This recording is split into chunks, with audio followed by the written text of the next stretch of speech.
जब तक मेरे लोग इस देश में, प्रदेशों में बुरे हाल में रहेंगे, परेशान रहेंगे, तब तक मेरे जख्मों का, मेरी चोट का, मेरे दर्द का कोई मतलब नहीं बैठता है।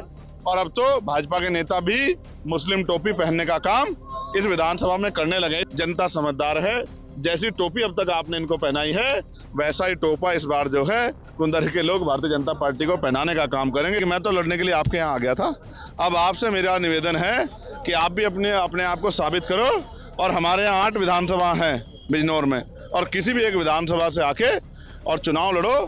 भाई भारत का लोकतंत्र इतना अच्छा है, आप कोई भी वादा कर दो और जनता आपको वोट दे दे। आप 5 साल पूरा ना करो, कोई आपके खिलाफ कुछ नहीं कर सकता है। बस 5 साल बाद आपके खिलाफ वोट कर सकता है।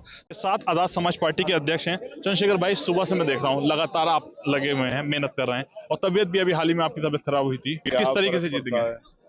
मेरे लिए ये चुनाव नहीं, जब तक मेरे लोग इस देश में, प्रदेशों में बुरे हाल में रहेंगे, परेशान रहेंगे, उनको रोटी रोजी, कपड़े, मकान की परेशानी रहेगी, जब तक उनके बच्चों को अच्छी शिक्षा, चिकित्सा, रोजगार नहीं मिलेगा, जब तक उनके क्षेत्रों में साफ सफाई और अच्छी सड़कें, बिजली, पानी की व्यवस्था नहीं होंगी, तब तक मेरे जख्मों का, मेरी चोट का, मेरे दर्द का कोई मतलब नहीं बैठता है। मैं अपनी ड्यूटी कर रहा हूं। बाबा साहब अम्बेडकर के संविधान ने हमें लोकतंत्र में शक्ति दी है कि हम अपनी वोट से ताकत बना सकते हैं। मैं कुंदरकी में इसलिए डटा हुआ हूं, और मैं धन्यवाद दूंगा हमारे वरिष्ठ नेताओं का जिन्होंने बहुत मेहनत की है। मैं उनके नेतृत्व में इसलिए यहाँ डटा हुआ हूँ कि उनके नेतृत्व में हम लोग उनकी मेहनत से, उनके संघर्ष से कुंदरकी विधानसभा में बहुत अच्छे मतों से चुनाव जीतने जा रहे हैं। आज की सभाओं ने और जिस तरह का प्यार मिला उसने साबित कर दिया है, और भाजपा की बौखलाहट भी ये बता रही है। जिस तरह आपने भी देखा होगा, कहीं ये खबर आ रही है कि आधार कार्ड ले रहे हैं, कई खबर आ रही है कि पहचान पत्र ले रहे हैं। जिनके आधार कार्ड, पहचान पत्र जमा हो जाएंगे, राशन के नाम पे वो वोट कैसे डालेंगे? फिर उनको वोट नहीं डालने दिया जाएगा, तो हमारे लोगों का, हमारी वोट का नुकसान होगा। कहीं जहाँ मीटिंग होती है प्रधानों को डरा जाता है, कहीं जो है बीडीसी को डरा जाता है, और तमाम तरह से वोट को प्रभावित करने के लिए। और अब तो भाजपा के नेता भी मुस्लिम टोपी पहनने का काम इस विधानसभा में करने लगे। इससे आप समझिए, इनके नेता कहते हैं बटेंगे तो कटेंगे। इनके नेता कहते हैं कि भाई इनको सबक सिखाना है, कपड़े देख के पता लग जाएगा, इससे पता लग जाएगा, उससे पता लग जाएगा।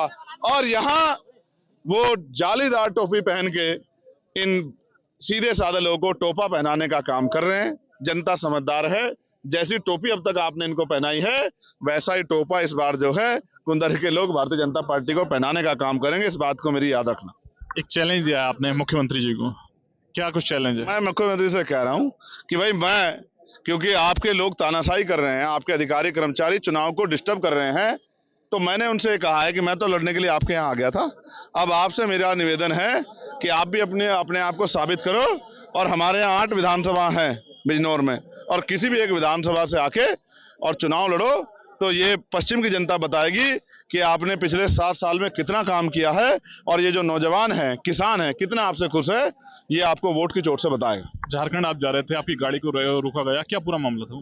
ठीक है, कभी कभी अधिकारी सरकार के इशारे पे, या जिस तरह हेलीकॉप्टर की परमिशन कैंसिल की गई और सड़क मार्ग पे समय खराब करने के लिए इस तरह का माहौल बनाया गया, ये सिर्फ सत्ता के इशारे पे, या कोई प्रत्याशी जो जिसकी वजह से हमारे प्रत्याशी के जीतने में कोई बाधा उत्पन्न हो सकती है, उस प्रत्याशी के द्वारा कुछ इन्फ्लुएंस करके सरकारी कर्मचारियों को से द्वारा इस तरह के माहौल बनाने का काम किया। हालांकि मैंने उनको थोड़ा प्यार से समझा दिया कि इस तरह का माहौल ठीक नहीं है और इस तरह का व्यवहार भी ठीक नहीं है।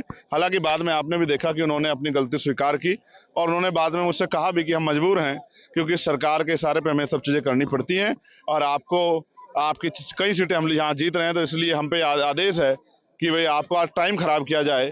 लेकिन मैंने फिर उनको समझाया कि भाई ठीक है, आपकी मजबूरी है, लेकिन मुझे तो अपने लोगों का काम की जिम्मेदारी को अदा करना ही है, मुझे तो जाना ही है। आप जितना समय खराब करो कोई फर्क नहीं पड़ता, लेकिन मैं अपनी बात कहने अपने लोगों के बीच में जाऊंगा। महाराष्ट्र में कांग्रेस ने मैनिफेस्टो जारी करा गया है, क्या कुछ कहेंगे उस मैनिफेस्टो में? भाई मुझे तो पढ़ने का समय नहीं लगा। चंद्रशेखर भाई, उस मैनिफेस्टो में यह है कि 300 यूनिट फ्री बिजली देंगे और 500 रुपए का सिलेंडर देंगे, 3 लाख रुपए की आर्थिक मदद की जाएगी उसमें। ठीक, अच्छी बात। भाई भारत का लोकतंत्र इतना अच्छा है, आप कोई भी वादा कर दो और जनता आपको वोट दे दे, आप 5 साल पूरा ना करो, कोई आपके खिलाफ कुछ नहीं कर सकता है। बस 5 साल बाद आपके खिलाफ वोट कर सकता है। जनता समझदार है, बहुत सोच समझ के वोट देगी। हमने तो वहां तय किया कि भारतीय जनता पार्टी की जो गठबंधन की सरकार है, जिन्होंने जनता को लूटने का काम किया है महाराष्ट्र में, उसको सबक सिखाना। बटेंगे तो कटेंगे, नहीं बट कहाँ रहे, हम तो जुड़े हुए हैं सब, जोड़ लें सब। जुड़े हुए हैं सब। यूपी में गोल का जोड़ है। यूपी में 9 सीटों पर होने वाले उपचुनाव को लेकर मेरे द्वारा चंद्रशेखर आजाद जी से बात की गई है, जिनके द्वारा कई महत्वपूर्ण बिंदुओं पर चर्चा करने के काम को अंजाम दिया है। शारिक सिद्दीकी, TV9 मुरादाबाद।